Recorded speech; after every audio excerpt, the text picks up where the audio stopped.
Akala ng marami, palamuti lang o kalat lang sa bakuran ang mga ligaw na halamang ito.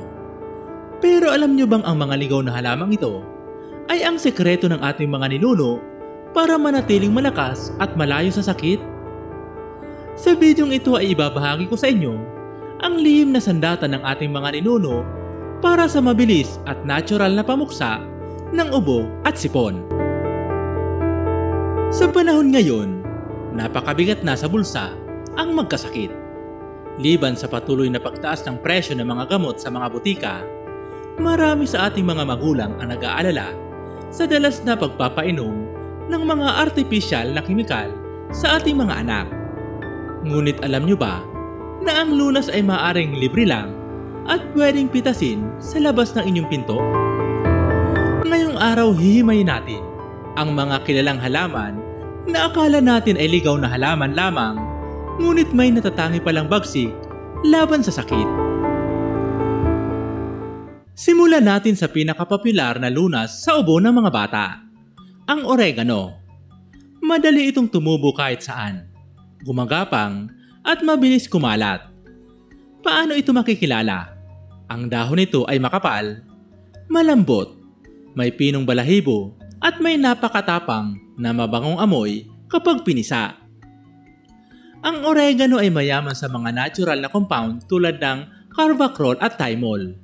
Ito ay kumikilos bilang isang natural na expectorant na nagpapaluwag ng makapit na plema sa baga. Para sa matatanda, sapat na ang pakuluan ang 5 dahon sa 1 hanggang 2 basong tubig.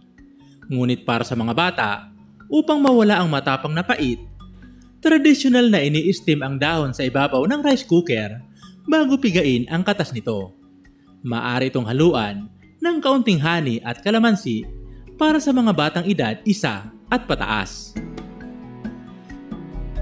Ang ikalawa ay ang tiang gubat. Madalas natin itong makita bilang bakod o tumutubo lang sa mga bakanting lote. Makikilala ito sa maliliit, makikitid at matitigas na dahon na may matingkad na kulay berde. Ang halamang ito ay hindi lang basta tradisyon.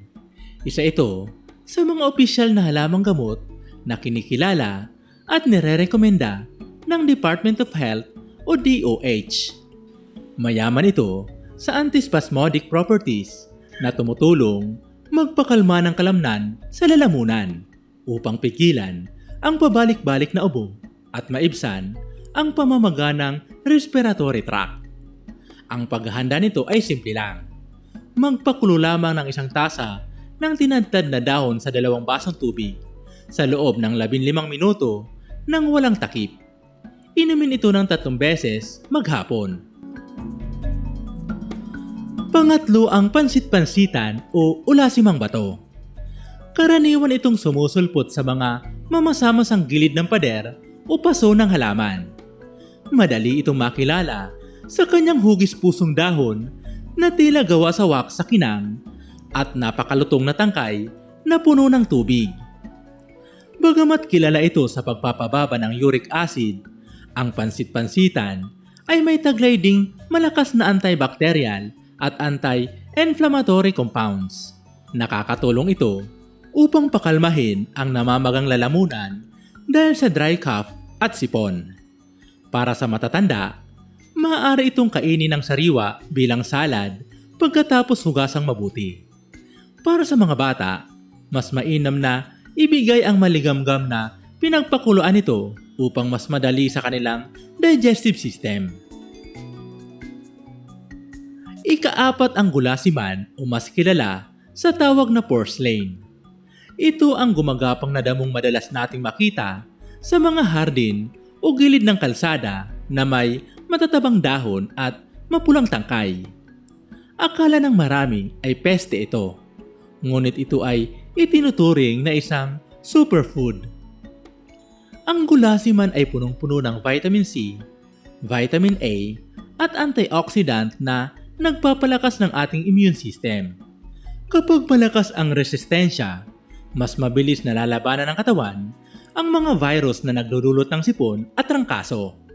Ang pinakamagandang paraan ng paghahanda nito para sa pamilya ay ang pagsasama ng mga dahon at malalambot na tangkay nito sa mga lutuing may sabaw tulad ng tinola o sinigang upang madaling makain ng mga bata.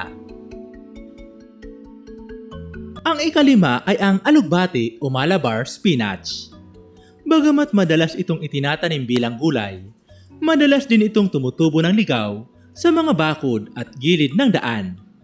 Makikilala ito sa kanyang gumagapang na baging na may makakapal at madulas na dahon. Ang alugbati ay may katangiang mucilaginous o madulas. Ang dulas na ito ay nagsisilbing natural na panangga upang padulas sa ating lalamunan. Kung ikaw o ang iyong anak ay may tuyong ubo o dry cough na nagdudulot ng gasgas at sakit sa lalamunan, ang katas ng alugbati o ang pagsasama nito sa mainit na sabaw ay mabisang pang-ampat sa iritasyon. At ang pang-anim sa ating listahan ay ang pagoda flower o kilala rin sa tawag na alibagta. Madalas natin itong makitang tumutubo sa mga tabing daan o abandonadong bakuran at minsan ay itinatanim dahil sa ganda nito. Madali itong makilala sa kanyang malalaking dahon na may tila hiwa o lobo at ang kumpol na matingkad na kulay orange-pula na bulaklak na hugis pyramid gaya ng isang tunay na pagoda. Sa tradisyonal na medisina sa Asya, ang mga dahon ng pagoda flower ay may taglay na antipyretic at anti-inflammatory properties. Napakahusay nitong gamitin para sa pag-ampat ng tuyong ubo at pagpapababa ng banayad na lagnat na kasabay ng sipon. Ang paghahanda nito ay sa pamamagitan ng paglalaga ng tuyo o sariwang dahon sa mainit na tubig upang gawing tsaa na mainam inumin ng matatanda para guminhawa ang paghinga. Maaari ding pigain ang sariwang dahon nito at ipainom sa mga bata. Bagamat libre lang na makukuha ang mga halamang ito, tandaan natin na ang mga halamang gamot na ito ay mabisang tradisyonal na lunas at suporta lamang para sa mga paunang sintomas ng ubo at sipon. Ngunit hindi ito kapalit ng profesional na medikal na payo. Napakahalaga din ng kalinisan. Siguraduhin ang mga halamang pipitasin ay hindi na-sprayhan ng kemikal at hindi nadumihan ng mga hayop. Kung ang inyong mga anak ay sanggol pa lamang o mas mababa sa 2 taong gulang, o kung ang ubo at sipon ay may kasamang mataas na lagnat, paghingal, at tumagal na ng higit sa 1 linggo, huwag po tayong mag-atubili. Dalhin agad ang bata sa pinakamalapit na doktor o pediatrician. Ang kaligtasan ng ating pamilya ang laging nangunguna. Ikaw ba, kaorban? Alin sa mga halamang ligaw na ito ang nakikita ninyong tumutubo sa inyong mga bakuran ngayon? O baka naman may iba pa kayong alam na halaman na hindi namin nabanggit sa video na ito? Ibahagi lamang ito sa comment section at babasahin namin ito.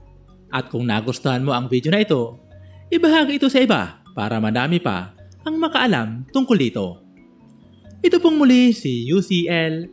Maraming salamat po sa panonood. Hanggang sa muli po. God bless.